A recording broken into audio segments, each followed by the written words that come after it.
Extra Journaal, vers van de pers. Welkom bij Extra Journaal. Fijn dat u weer kijkt. We hebben het belangrijkste nieuws voor u op een rij gezet. En het belangrijkste nieuws in de extra van vandaag gaat over de FKP. Er zijn 4 moties aangenomen over de Fundación Cas Popular. En dat gebeurde gisteren tijdens een vergadering van het parlement. Alle 4 moties zijn met algemene stemmen aangenomen. De eerste motie gaat over het feit dat er een onderzoek moet worden gedaan naar het beheer en de werking van de FKP.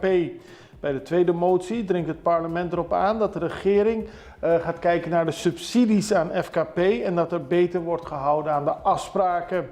De derde motie is bedoeld voor verduidelijking en dringt er bij de regering op aan om de 19 miljoen gulden die vastzit bij de Girobank te kunnen terugkrijgen. En de laatste motie dringt er bij de regering op aan om de inspanningen van kabinet Pisas 2 te intensiveren, om een programma op te zetten dat de vraag naar huisvesting kan oplossen.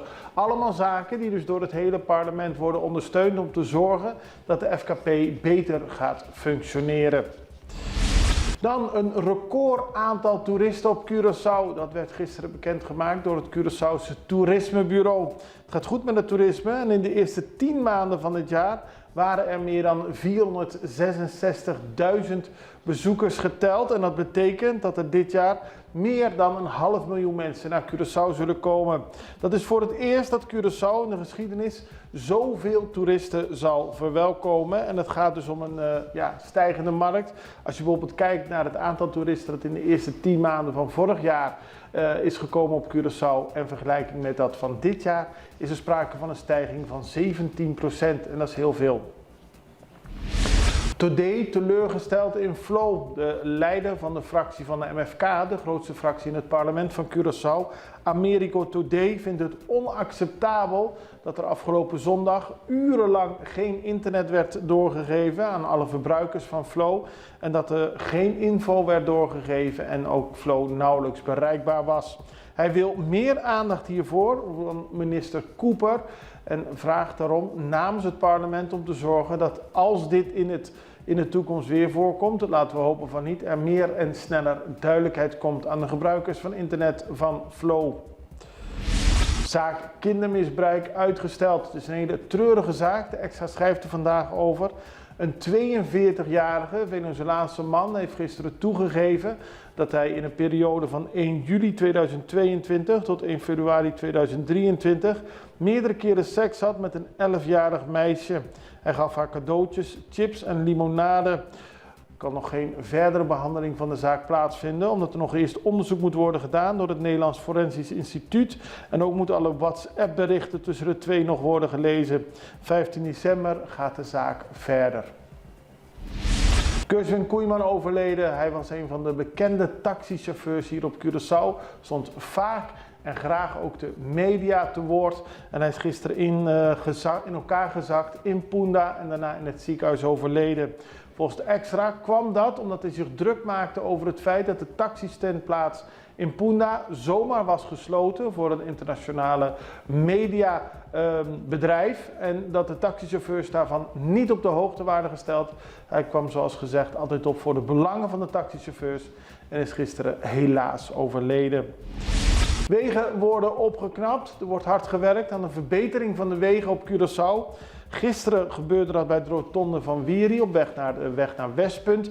Daar werd een begin gemaakt met de verbetering van het asfalt. En gisteravond bij de Kadouci-straat, een drukke straat waarvan het wegdek niet in goede staat is. En beide wegen worden dus opgeknapt in het kader van de algehele opknap van ons wegennet die minister Cooper is gestart. Dan, Curaçao wint Carifta Waterpolo Games. Curaçao heeft het uitstekend gedaan bij de Carifta kampioenschappen.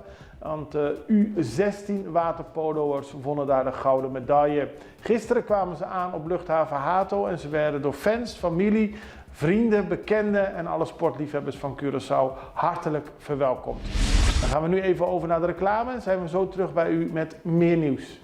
Si bono sapa king ni pa quanto gente botingo hasi compras, bon por hasi compras bon ni presupuestate fin di luna. Untasina? Bota risca di gasta 100 comprando di menos di algo esencial y di más di algo innecesario. mes costa conta para nos país. Sin bom data, nos no por planificar. Por ejemplo, quanto adulto maior tem? E muita cuta ba escola? E quanto tem desabilidade?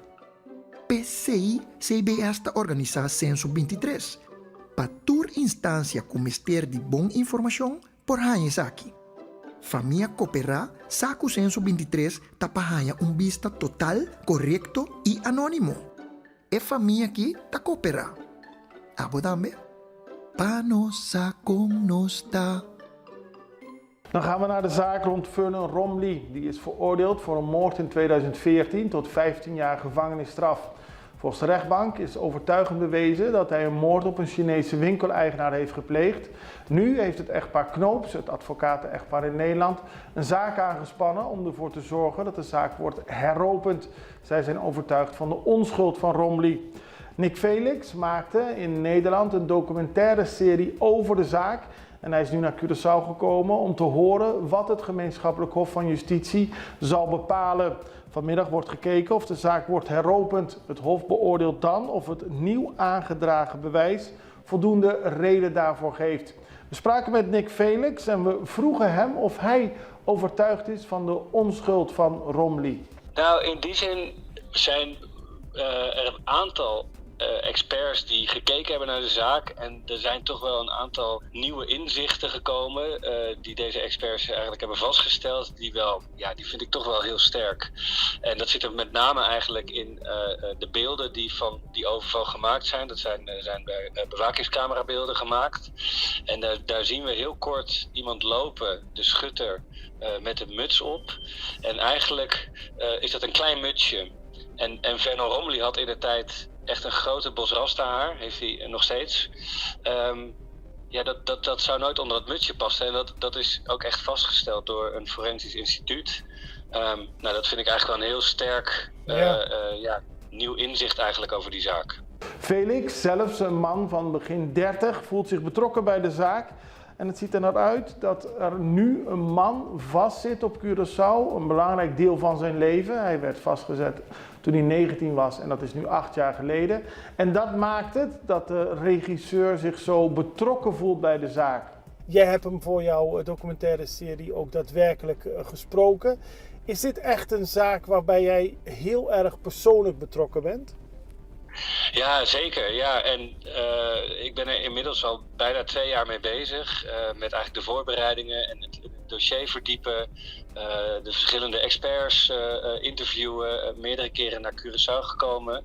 En uiteindelijk ook Vernon zelf in de ogen gekeken. Ja. En ja, dit is inmiddels. Ik zag hem dus het laatste 1,5 maand terug was de zitting waarbij dus de advocaten nog het pleidooi hielden. En toen zag ik hem weer. Ja, dat was heel bijzonder. En ook de familie. We hebben ook veel mensen uit zijn familie die zeer betrokken zijn. Zijn tante, zijn moeder, die heb ik ook meerdere keren gesproken. En ja, dat is toch wel iets. Het is wel een heel bijzonder verhaal. En het is ook iets wat me ook wel persoonlijk raakt. Absoluut. Wat denk je dat er gezegd gaat worden in de rechtbank morgen?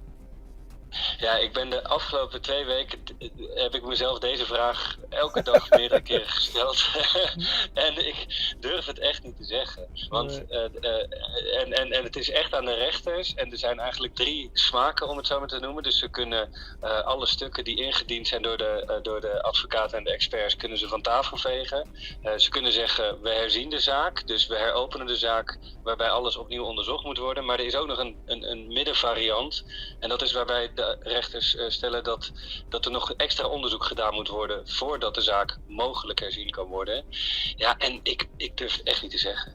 Nee. Ik hoop voor Vernon met name dat het herzien wordt. Want het is natuurlijk als hij daadwerkelijk onterecht vastzit, dan zit hij al bijna 9 jaar onterecht vast.